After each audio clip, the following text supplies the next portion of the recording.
Hello everyone, welcome to India's largest learning platform Unacademy. मैं हूं अंकुर मलिक और स्वागत करता हूं आपका आज एक नई वीडियो में। इस वीडियो से आपको जो क्लैरिटी मिलेगा, बहुत इंपॉर्टेंट वीडियो है बेटा, सब लोग इसको एंड तक देखिएगा। और आपको ये जरूर जानना होगा कि जो भी चेंजेस हमारे इंडियन एजुकेशन सिस्टम में, yes I repeat it for you, changes in the Indian education system, आज हम इस वीडियो में डिस्कस करने वाले हैं।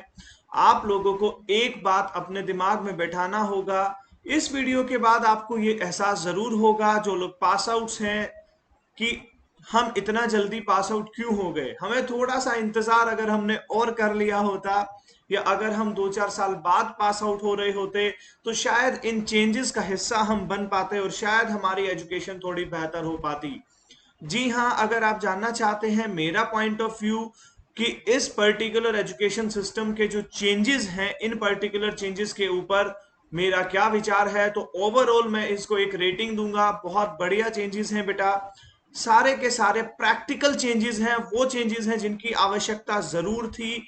और 34 साल से जो घिसा पेटा एजुकेशन सिस्टम हम इस्तेमाल करते जा रहे थे, जो उतना प्रैक्टिकल नहीं साउंड करता था, जिसके ऊपर बहुत सारी डिबेट्स होती थी, बहुत सारे लोग परेशान होते थे, उसको आज एक मुंहतोड़ जवाब मिला है और वो एजुकेशन सिस्टम पूरा बदलने वाला है। तो मेरे भाई एक बात आप लोग जान लीजिए कि इंडियन एजुकेशन सिस्टम के हुई जो भी चेंजेस हुए हैं, दो चेंजेस आर एब्सोल्युटली गुड और इनकी आवश्यकता थी। सारे के सारे एजुकेशन सिस्टम के चेंजेस के पॉइंट्स को मैंने समराइज किया है, मेहनत किया है आप लोगों के लिए कि मैं उसको बहुत कम समय में बहुत अच्छे से पूरा आपको दिखा सकूं। इस वीडियो के 3 हिस्से रहेंगे। पहले हिस्से में मैं आपको बताऊंगा कि स्कूल में क्या चेंजेस हुए हैं, उसके बाद मैं आपको बताऊंगा हायर एजुकेशन में क्या चेंजेस हुए हैं, और तीसरे हिस्से में मैं वो की पॉइंट्स बताऊंगा जो स्कूल, कॉलेज और हर उस इंसान को प्रभावित करेंगे जो इस देश का नागरिक है, जो इस देश का सिटीजन है। Because since we know it, education is the most powerful tool of any nation, और इस टूल को इंप्रूव करने की कोशिश हम लोगों ने काफी समय से की, लेकिन फाइनली ये सक्सेसफुल हो पाया है। Again the credit is taken by Modi ji government. और मोदी जी की गवर्नमेंट ने 2014 का जो मैनिफेस्टो था, थोड़ा इतिहास बता रहा हूं कि कहां से ये सारा सिनेरियो आया और कहां से ये सारी चीजें शुरू हुई। 2014 का जो मोदी जी का मैनिफेस्टो था, मतलब हर इलेक्शन से पहले एक मैनिफेस्टो रिलीज किया जाता है, उसमें हर पार्टी ये बताती है कि हम आने वाले टाइम में ये करने वाले हैं। तो उसमें उन्होंने बताया था कि we want to make changes in the Indian education system. शायद हम लोगों ने वोट देते समय उतना डिटेल में नहीं समझा था, लेकिन आज समझना होगा। 2014 के इलेक्शन के बाद ही 2015 में सुब्रमण्यम जी की अगुवाई में एक कमेटी बनाया गया, एक पूरा टीम बनाया गया, और उन्हें बोला गया कि आप ऑब्जर्व करिए और इंडियन एजुकेशन सिस्टम में जो चेंजेस रिक्वायर्ड हैं वो चेंजेस हमें बताइए। और उन चेंजेस की एक पूरी रिपोर्ट सबमिट की गई 2015-16 की स्टार्टिंग में, 15 के एंड की तरफ, लेकिन वो रिपोर्ट रिजेक्ट कर दी गई। अब एक नई रिपोर्ट, इसरो चीफ थे एक्स, अब राजस्थान यूनिवर्सिटी के वाइस चांसलर हैं, उनके द्वारा एक रिपोर्ट सबमिट किया गया, और उस रिपोर्ट को 2019 में ये सबमिट हुआ था, फाइनली उसे एक्सेप्ट कर लिया गया।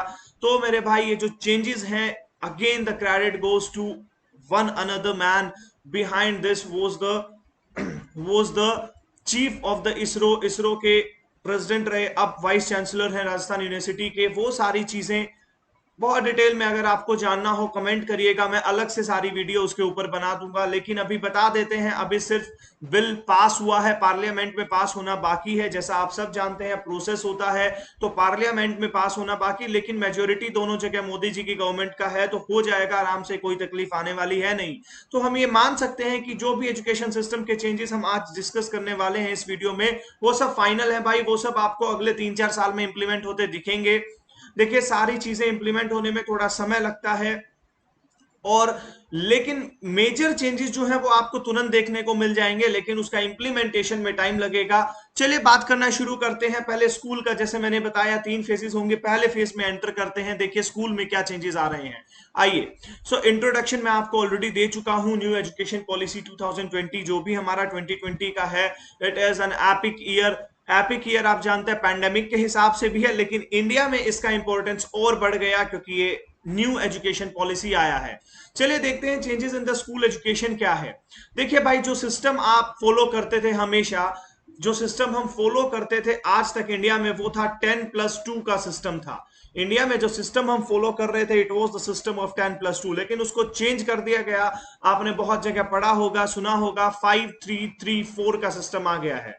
अब ये सुनने में कॉम्प्लिकेटेड लगता है, लेकिन मैं आप लोगों को सिंप्लीफाई करके बहुत शॉर्ट में बता देता हूं। स्क्रीन पे आप देख भी पा रहे हैं, इसका स्क्रीनशॉट भी आप ले सकते हैं। तो देखेंगे बेटा, पहला 5 जो है, बहुत ध्यान से समझिएगा, पहला 5 जो है बेटा, it will represent the pre nursery classes, nursery classes, KG 1 and 2। ये 5 क्लासेस का एक स्लैब बना दिया गया, जिसको आप बोलेंगे कि एक बच्चे का, एक स्टूडेंट का, एक किड का फाउंडेशन ले किया जाएगा और उसे एजुकेशन प्रोवाइड किया जाएगा with games, with fun, and education will no more be a burden. आप देखते हैं छोटे छोटे बच्चे अपने बैग पिट्ठू पे, अपना कमर पे लाद के इतने हैवी हैवी बैग लेके जाते हैं, उन सबसे छुटकारा मिलने की उम्मीद है।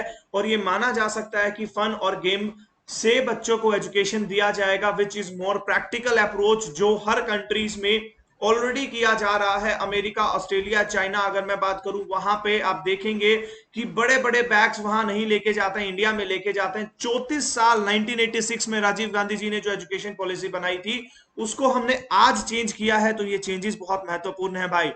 तो चलिए, छोटे बच्चों को निजात मिलेगा हैवी बैग से, उन्हें मोर इंटरेक्टिव टाइप ऑफ क्लासरूम्स दिए जाएंगे, जिससे वो खेल के मजे मजे वे सारी चीजें सीख पाए, इंटरेक्शन के तहत वो सीख पाए, instead of reading the books. तो जो रट्टाफिकेशन वाला कॉन्सेप्ट था भाई, वो नर्सरी क्लास से और आखिरी तक खत्म हो गया है। कैसे, मैं आपको दिखा दूंगा। तो जो लोग रटने के शौकीन थे और जो रट के चतुर बन जाते थे, वो चतुर अब आप नहीं बन पाएंगे। आपको अब इसमें रेंचो बनना ही होगा, क्योंकि रेंचो की पढ़ाई को, रेंचो के काम करने के तरीके को बहुत ज्यादा तवज्जो यहां दिया गया है, बहुत ज्यादा उसको सिखाया गया है। देखिएगा नेक्स्ट बेटा, क्लास जो पहला 5 था उसको हमने डिस्कस किया फर्स्ट पॉइंट में, जो दूसरा 3 है उसको हम डिस्कस करेंगे सेकंड पॉइंट में, जो दूसरा 3 है उसको हम डिस्कस करेंगे सेकंड पॉइंट में।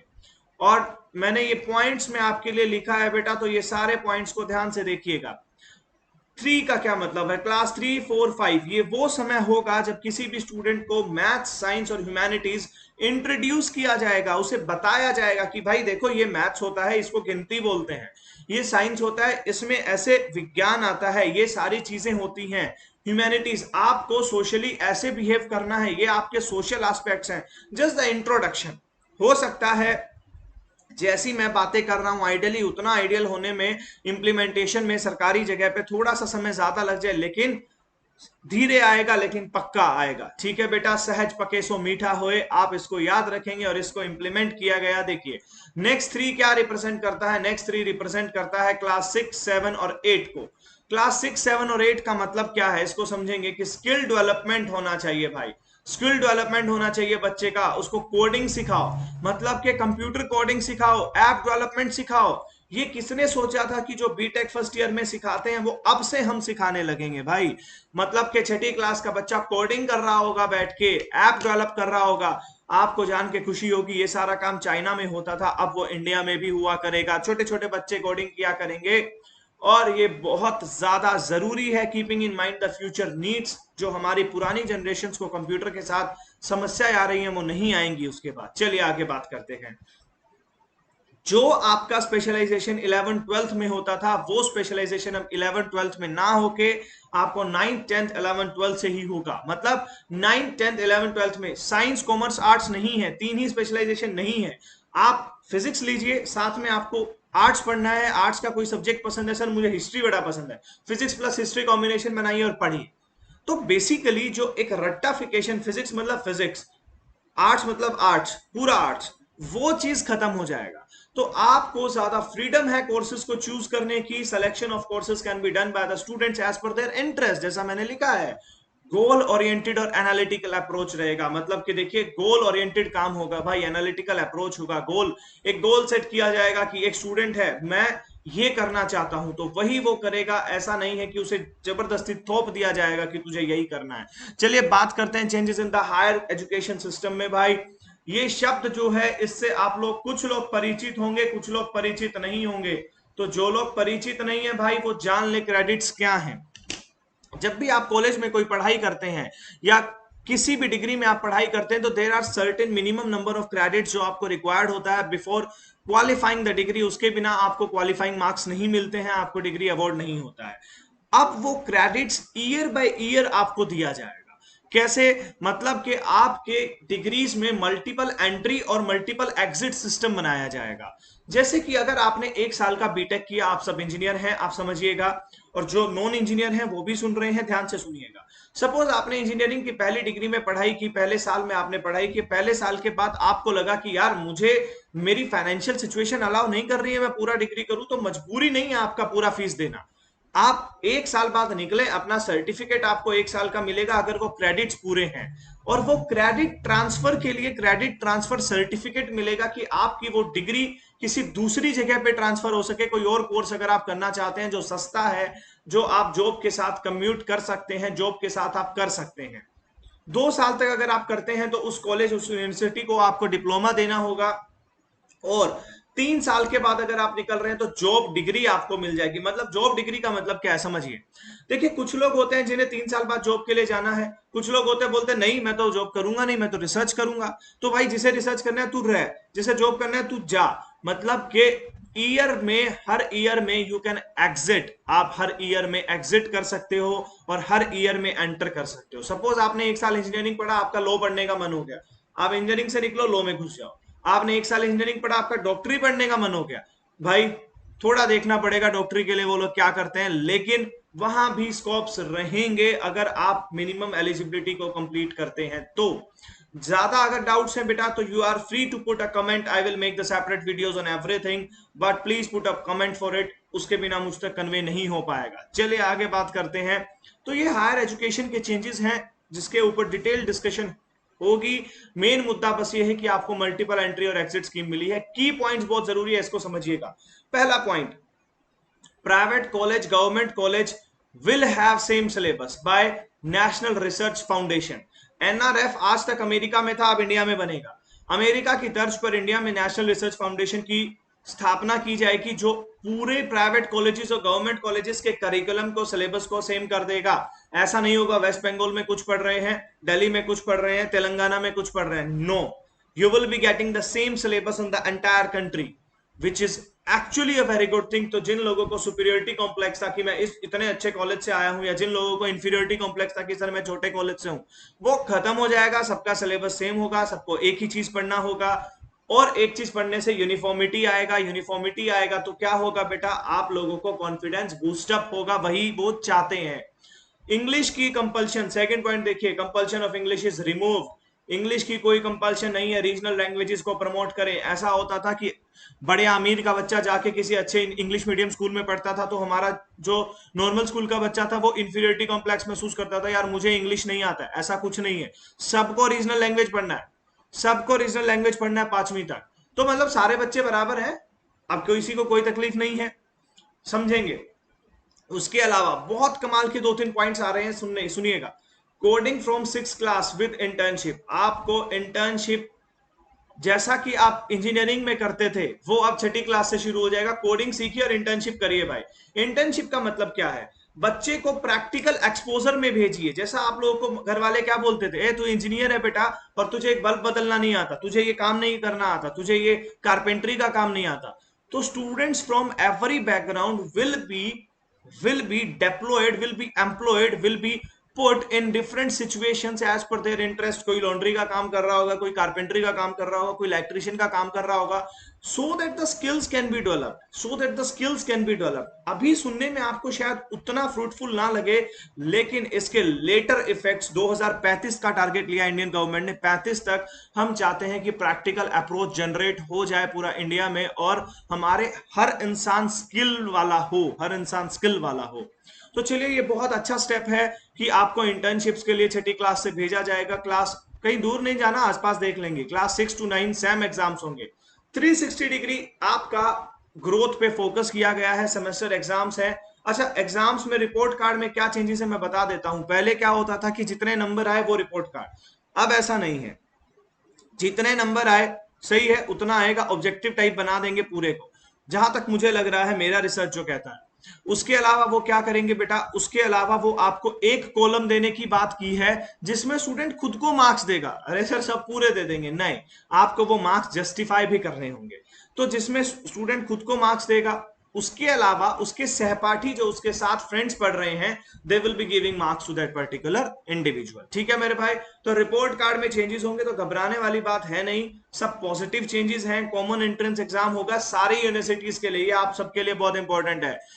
कोई भी ऐसा एग्जाम नहीं होगा कोई आईआईटी दे रहा है, कोई नीट दे रहा है, कोई कुछ दे रहा है।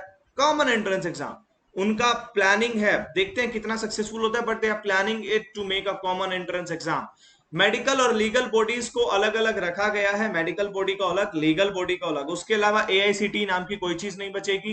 एआईसीटी, यूजीसी और जितनी भी आप अथॉरिटीज को जानते हैं सब मिलके एक बना देंगे education department.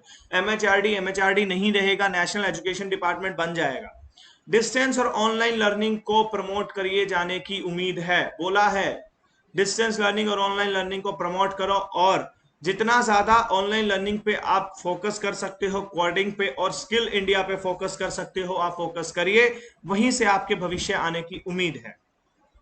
So these were the key points जो आज की वीडियो के लिए थे बेटा। और हमारा ये चैनल है let's crack GATE ESC civil. इस चैनल को अगर आप नए हैं तो सब्सक्राइब करिए, और जाने से पहले वीडियो को लाइक जरूर करिएगा मेरे भाई, क्योंकि लाइक इससे मोटिवेशन मिलता है। यार आप लाइक नहीं करेंगे समझ नहीं आएगा कंटेंट बढ़िया था कि खराब था। लेकिन मुझे उम्मीद है आप सबको बहुत पसंद आई होगी वीडियो, और जो भी आप लोगों के डाउट्स हैं please put it in the comment box. I will be replying to each and every comment, and feel free to contact me. और बेल आइकन भी दबा दो, सारी नोटिफिकेशंस आती रहेंगी। ठीक है भाई, this is it for this video. Bye bye, God bless you all and wish you luck with the new education system everyone.